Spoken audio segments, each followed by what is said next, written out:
अमावस्या के दिन आपको लगता है कुछ ना कुछ तकलीफें लग रही है तो एक पीपल का पत्ता ले लो, उसके ऊपर एक कपूर का टुकड़ा ले लो, सारे घर में घुमाकर उसको दरवाजे के बीच मध्य में जलाकर रख दीजिए, थोड़ी सी देर जला दीजिए।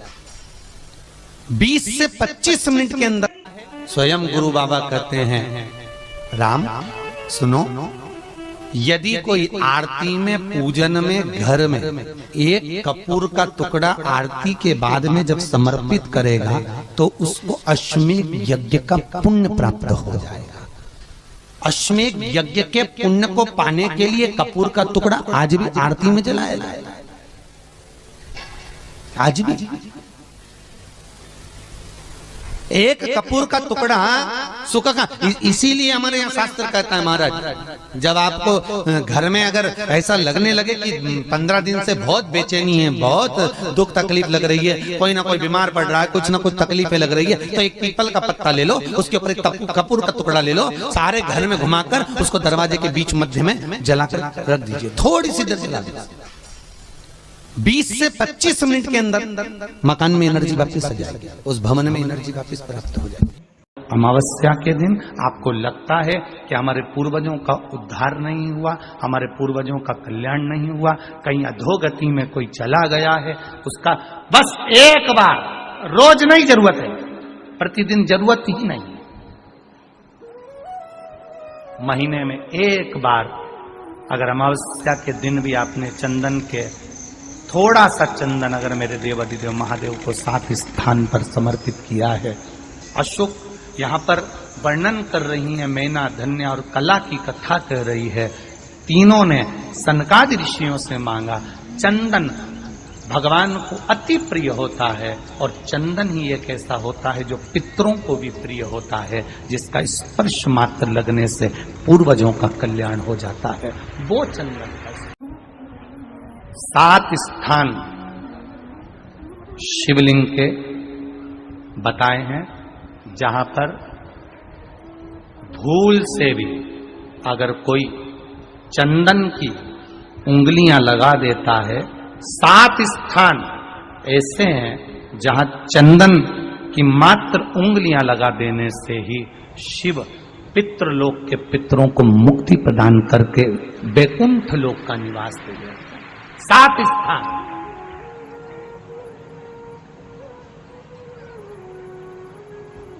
और वो 7 स्थान जो चंदन के बताए गए हैं, पहला भगवान देवाधिदेव महादेव के शिवलिंग पर चंदन का लेपन, समझ लेना जरा बहुत अच्छे से। आपको लगता है स्वप्न में कोई मुर्दे दिख रहे हैं, या कोई जल रहा है, या कोई मर रहा है, या कोई चला गया है, ऐसा भय लगता है। बच्चों को मानी भेजूंगी ऐसा हो जाएगा, पति को मानी भेजूंगी ऐसा हो जाएगा, कोई हमारे कोई गलत तो नहीं कर रहा है, आपको लगता है। 7 स्थान चंदन के बताएं महाराज। पहला शिवलिंग, दूसरा जहां गणेश जी का स्थान है, मालूम है ना सबको, जम के बोलो जरा, मालूम है ना सबको, जहां गणेश जी का स्थान है वहां अलग से गणेश जी बैठे, वहां नहीं, शिवलिंग में जलाधारी के ठीक सामने, राइट में गणेश, लेफ्ट में कार्तिकेय, बीच में अशोक सुंदरी। तो पहला चंदन बाबा के शिवलिंग पर, दूसरा गणेश जी पर चंदन की उंगली, तीसरा षडानंद कार्तिकेय पर चंदन की उंगली, चौथा अशोक सुंदरी पर चंदन की उंगली, पांचवा जलाधारी पर चंदन की उंगली, छठा जो शिवलिंग का जल बह रहा है इसके ठीक विपरीत की ओर चंदन की उंगली, और 7वां चंदन नंदी के मस्तक के ऊपर जो 2 सींग लगे रहते हैं उस पर चंदन की उंगली। ये कब लगाई जाती है? या तो अमावस्या के दिन आपको लगता है कि हमारे पूर्वजों का उद्धार नहीं हुआ, हमारे पूर्वजों का कल्याण नहीं हुआ, कहीं अधोगति में कोई चला गया है, उसका बस एक बार, रोज नहीं जरूरत है, प्रतिदिन जरूरत ही नहीं, महीने में एक बार अगर अमावस्या के दिन भी आपने चंदन के थोड़ा सा चंदन अगर मेरे देवाधिदेव महादेव को 7 स्थान पर समर्पित किया है। अशोक यहाँ पर वर्णन कर रही है, मैना, धन्य और कला की कथा कर रही है। तीनों ने सनकादि ऋषियों से मांगा।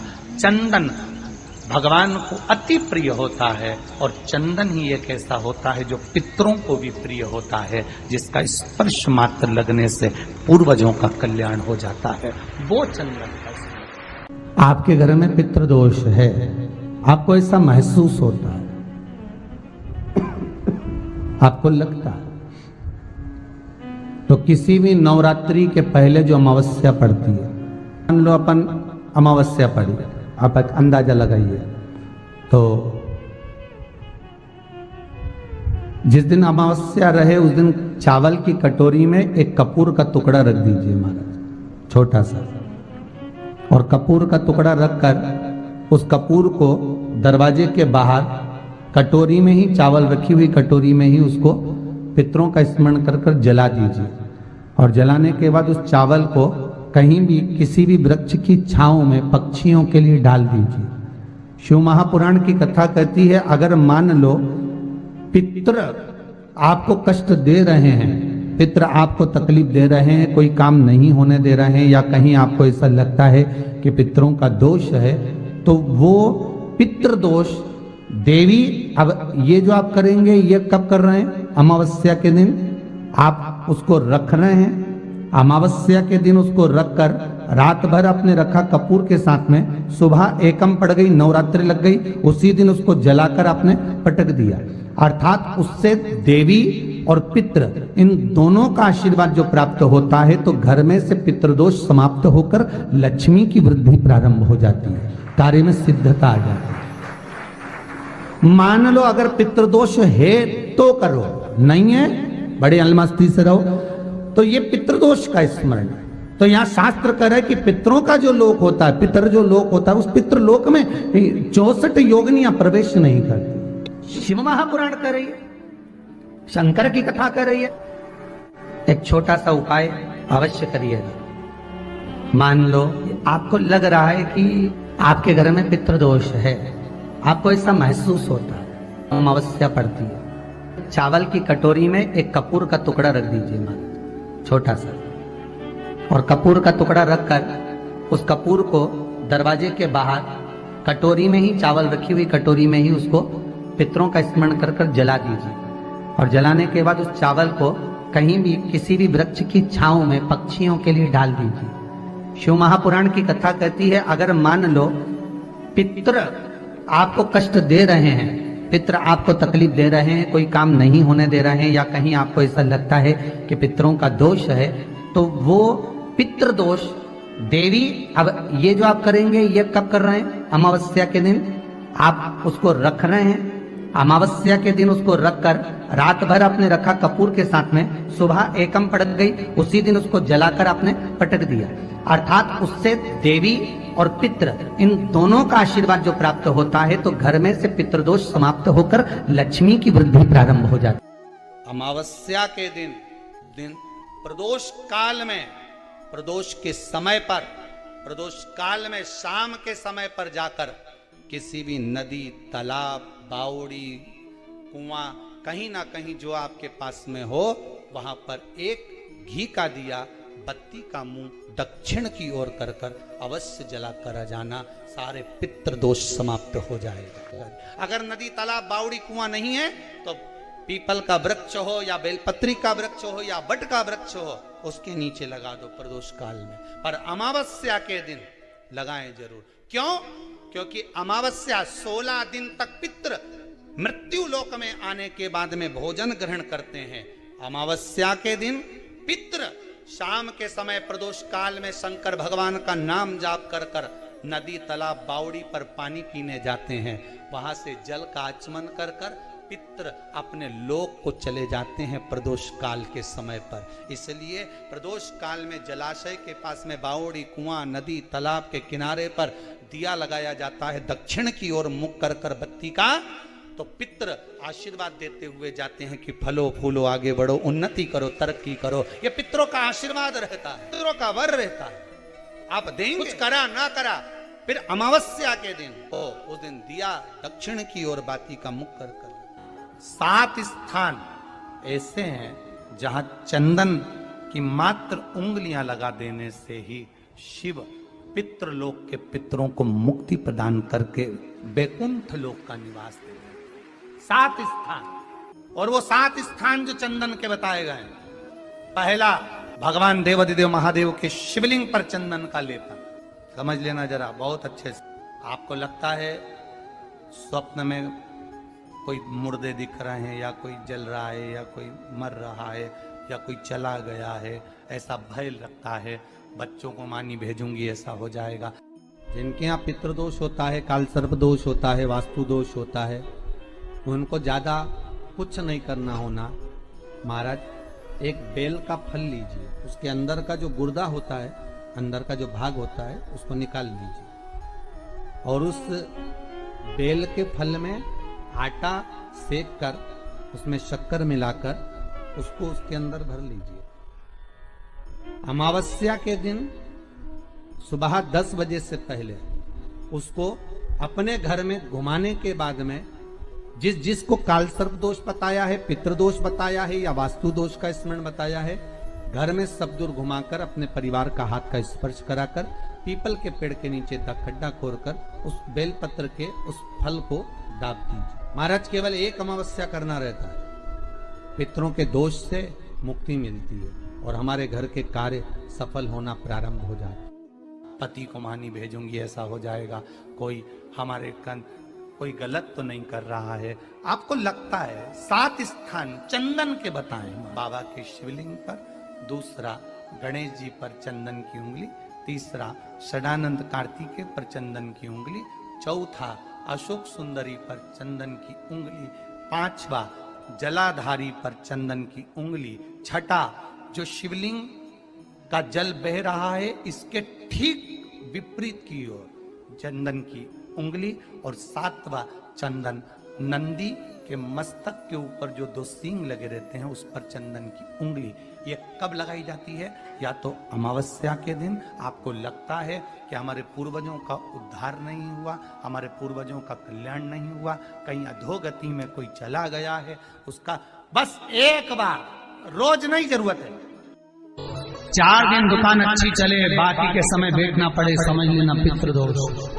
घर में बच्चे चिड़चिड़े हो जाए, गलत संगति में डूब जाए, समझ लो चिड़चिड़ हो रहे हैं, पितृदोष। घर के बच्चे माता पिता का आदर न करें, सम्मान न करें, तेज आवाज में बात करें, समझ लो पितृदोष। पितृदोष मालूम पड़े। और इतने से भी अगर आप नहीं समझ सकते, परिवार का कोई एक व्यक्ति जब जब भोजन करने बैठे तब तब उसकी थाली में बाल आए, भले वो होटल में खाए तो भी बाल आ जाए, वो कहीं खाना खा रहा है तो बाल आ जाए। 8-15 दिन में, 4 दिन में, 3 दिन में, 2 दिन में, 6 दिन में आपकी थाली के भोजन में अगर बाल निकल रहा है, केश निकल रहा है, समझ लेना कि पितृ आपसे कुछ मांग रहे हैं, पितृ आपसे कुछ चाहते हैं। महाराज एक बेल का फल लीजिए। क्या लेना है? बेल का फल, बेलपत्री का जो फल होता है उसको ले लो, उसके अंदर का जो गुर्दा होता है, अंदर का जो भाग होता है, उसको निकाल लीजिए और उस बेल के फल में आटा सेक कर उसमें शक्कर मिलाकर उसको के अंदर भर लीजिए। अमावस्या के दिन सुबह 10 बजे से पहले उस बेल फल में जिसमें तुमने पंजेरी भरी है, आटा सेक कर भरा है शक्कर के साथ में, उसको अपने घर में घुमाने के बाद में जिसको काल सर्प दोष बताया है, पितृदोष बताया है, या वास्तु दोष का स्मरण बताया है, घर में सब दूर घुमाकर अपने परिवार का हाथ का स्पर्श कराकर पीपल के पेड़ के नीचे तक खड्डा खोदकर उस बेलपत्र के उस फल को दाब दीजिए। महाराज केवल एक अमावस्या करना रहता है, पितरों के दोष से मुक्ति मिलती है और हमारे घर के कार्य सफल होना प्रारंभ हो जाते हैं। कार्य की सफलता होती है, कार्य में सफलता प्राप्त होने लगती है। हम तो कई बार कहते हैं महाराज जी, अगर ऐसा लगे किसी औषधि को आप ले रहे हैं, मालूम पड़े कि औषधि आपको लग नहीं रही है, शिव महापुराण की कथा कर रही है, मान लो औषधि आपको नहीं लग रही, आपने औषधि बहुत दिनों से ले रहे हो, कोई दवाई, मान लो आप किसी भी दवाई को ग्रहण कर रहे हैं और वो औषधि लगी नहीं रही है, वो शरीर को लगी नहीं पा रही और आप ठीक ही नहीं हो पा रहे, 15 दिन हो गए, 8 दिन हो गए, बताओ उतना की उतना ही कैटरीना है, उतना ही उतना अपना भरा हुआ, वही की वही लीवर, वही की वही किडनी, वही की वही स्मरण, सभी कुछ वही वही है, उतना की उतना ही। बीपी भी ऊंचा नीचा चल रहा है पर लेवल में नहीं आ रहा, शुगर भी लेवल में नहीं आ रही, तो प्रयास करा करो महाराज, बेलपत्री के फल का जो गुर्दा है, अंदर का जो भाग है फल का, उसको पानी में गला लीजिए और प्रदोष कम से कम प्रदोष नहीं हो और बीमारी जरा दवाई लगी नहीं रही हो तो बिना प्रदोष के भी कर सकते हो। उसको पानी में गलाइए आधा घंटा पानी में। जैसे आपको सुबह मंदिर जाना है 10 बजे, तो सुबह स्नान कर कम से कम 6:30-7 बजे उसको पानी में गला दीजिए और उस बेले के फल का गुर्दा से गला हुआ पानी शिव जी को ले जाकर समर्पित कर दीजिए। महाराज उस पानी में से थोड़ा सा 1 चम्मच पानी शिव जी पे चढ़ा हुआ लेकर आ जाइए। उस पानी को जो बीमार व्यक्ति है उसको औषधि देने से पहले मात्र आधी चम्मच से भी आधा चम्मच उसको दे दीजिए। भगवान शंकर का श्री शिवाय नमस्तुभ्यम का जाप कर उस पानी को देने के बाद अगर आप औषधि देंगे तो ये पक्का है कि औषधि अपना कार्य करना प्रारंभ कर देगी और वो स्वस्थ होना प्रारंभ हो जाएगी। वो स्वस्थ हो। औषधि